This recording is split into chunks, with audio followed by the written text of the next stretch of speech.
Okay, so we have a 2024 Mustang right here. This is a GT model. Uh, this car was involved in an accident.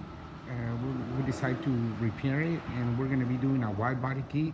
We're going to install this body kit from a company called Robo Craftsman.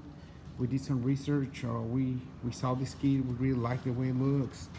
Um, but of course you only see videos and pictures online, and there's nothing like being in front of it. So we decided to just pull the trigger on this, and we went ahead and bought the kit. We got it here. It looks pretty cool.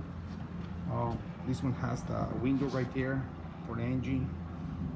It has this band. I mean, it's pretty custom.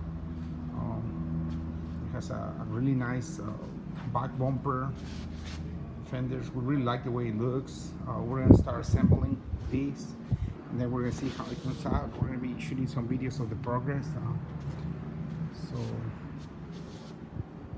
if you like this kind of thing, please stay tuned. We're gonna try to be doing updates of the process of the installation, and we're hoping it's gonna come out really great.